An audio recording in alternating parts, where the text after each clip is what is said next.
이재명 전 민주당 대선 후보가 출마한 인천 계양을이 뒤집어졌습니다. 국민의힘 윤영선 후보가 더불어민주당 이재명 후보를 앞서고 있다는 여론조사가 오늘 발표된 것인데요.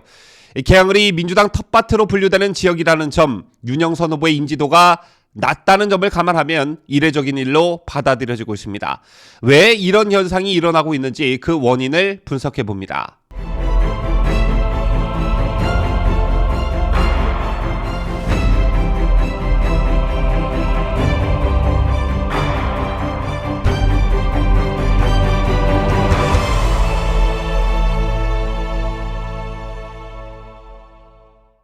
시청자 여러분, 편안한 주말 보내고 계신지요? 휴일에 보내드리는 뉴스 데일리 베스트 시작합니다.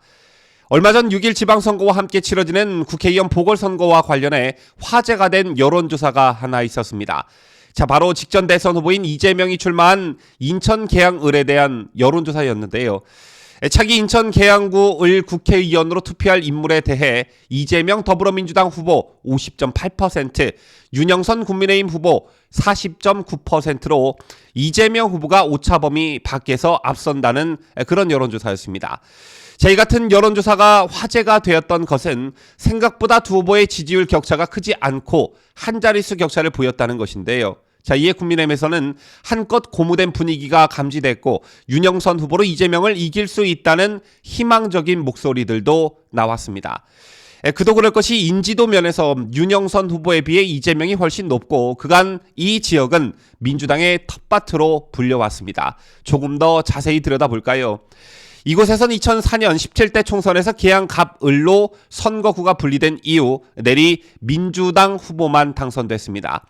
송영길이 이곳에서 16, 17, 18, 20, 21대 국회의원을 지냈고요. 19대 총선에서도 역시 최원식 의원이 국회의원을 지냈습니다.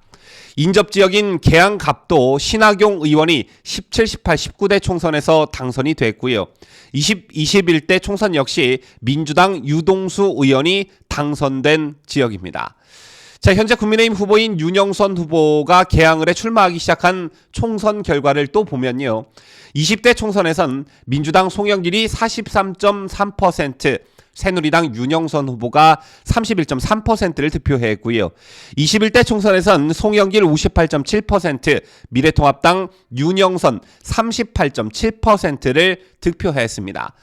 또 지난 5월 치러진 20대 대선 당시 계양구 지역 득표 결과를 보면 국민의힘 윤석열 후보 43.5%, 민주당 이재명 후보 52.31%를 득표했습니다. 때문에 인천 계양을은 민주당의 어떤 철옹성과도 같은 지역으로 분류되어 왔고 이곳에 아무런 연고가 없는 이재명이 보궐선거에 출마했으니 안전빵, 방탄용 출마 이런 비판을 받을 수밖에 없는 것인데요.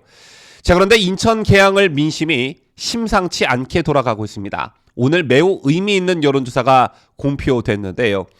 여론조사 업체 STI가 지난 19일과 20일 이틀간 인천 계양을에 거주하는 만 18세 이상 880명을 대상으로 실시한 조사에 따르면 국민의힘 윤영선 후보 지지율은 49.5%, 더불어민주당 이재명 후보는 45.8%를 기록했습니다. 두 후보의 지지율 격차는 오차범위 내인 3.9%포인트였는데요. 바로 직전 선거인 대선에서 이재명이 이곳 인천 계양을에서 얻은 득표율이 52.31%라는 점에 비춰봤을 때 단순 비교는 어렵겠지만 약 7, 8%포인트가 빠진 것입니다. 지방선거를 약 열흘 앞두고 각 정당 싱크탱크에서도 여론조사를 돌리고 있을 텐데 공식 선거 운동기간 첫날부터 왜 민주당 지도부가 이곳 인천 계양을에 집결해 지원 유세를 펼쳤고 선대위원장을 맡고 있는 이재명이 왜 이곳에만 판박이처럼 붙어 있는지 좀 이해가 되는 그런 대목이라 할 수 있습니다. 어제 한국갤럽 여론조사에서 민주당에 대한 정당 지지도가 20%대를 기록했다는 충격적인 소식에 이어 오늘 발표된 인천 계양을이 뒤집어졌다는 소식에 민주당이 발칵 뒤집어졌을 거라 생각하는데요. 그렇다면 왜 이재명은 민주당의 텃밭이라 불리는 이곳에서도 고전을 면치 못하고 있는 것일까요?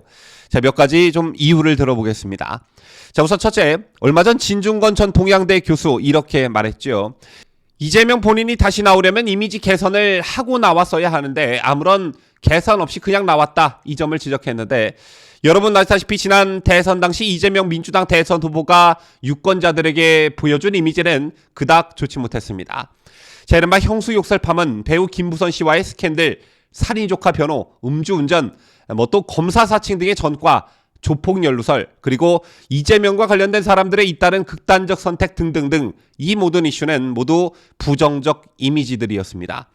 자, 그런데 이번 선거운동 과정에서도 아이를 밀친다든지 사람들이 앉아있는 벤치 위에 그냥 탁 올라가서 연설을 한다든지 심지어는 시민이 싫은 소리 한마디 했다고 해서 쫓아가 싸운다든지 이런 모습이 담긴 동영상이 화제를 불러 모으고 있습니다. 자, 그러니까 지난 대선에서의 이재명의 나쁜 이미지에 현재 선거운동에서 보여주고 있는 또 다른 나쁜 이미지가 더해져 이런 이미지들이 완전 굳어져 버렸다. 이재명이란 정치인에 대한 비호감이 극에 달했다. 이런 점을 들 수 있겠고요. 자, 다음 이른바 구태 정치를 못 벗어나고 있다는 점입니다. 자, 예를 들면 이런 거죠. 국민의힘이나 윤석열 정부가 꺼내지도 않은 전기수도 공항철도 등에 대한 민영화 반대를 난데없이 뜬금없이 들고 나왔습니다.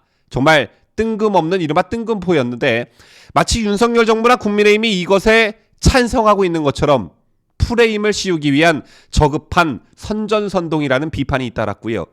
윤석열 대통령과 국민의힘이 보수 정당으로서는 처음으로 광주 5.18 기념식의 진정성을 보인 것을 놓고도 광주 학살 세력의 후예라는 말을 내놓기도 했었죠.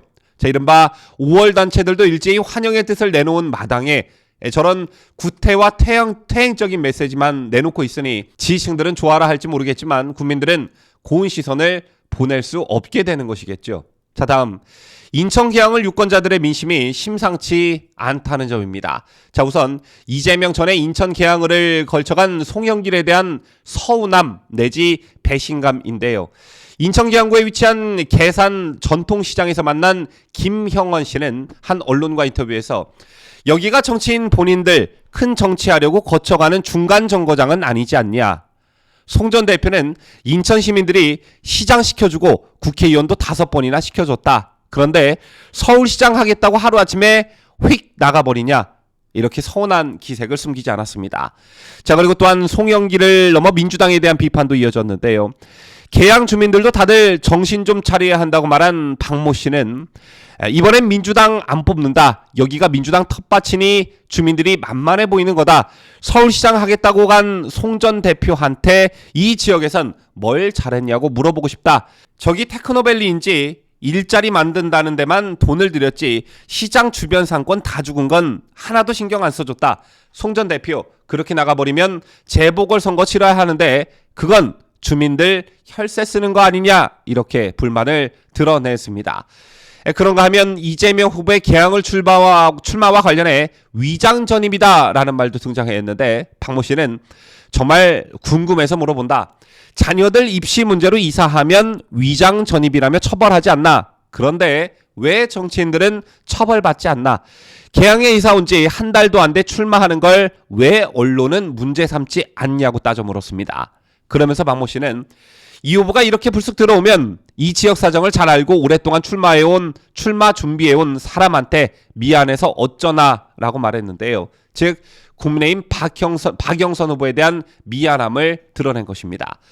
자, 이러한 민심은 다른 주민의 입에서도 확인할 수가 있었습니다. 이막동에서 식당을 운영하는 박모 씨는 유명한 사람, 즉 이재명이 온 것도 나쁘지 않은데 같은 동네에서 여러 번 떨어진 후보 윤영선한테 미안한 마음도 있다. 이렇게 말했습니다.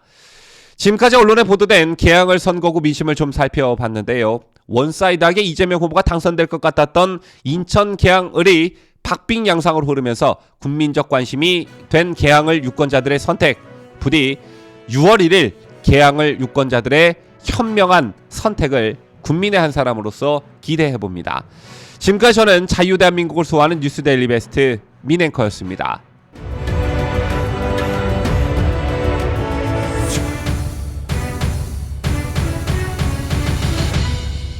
함께해요.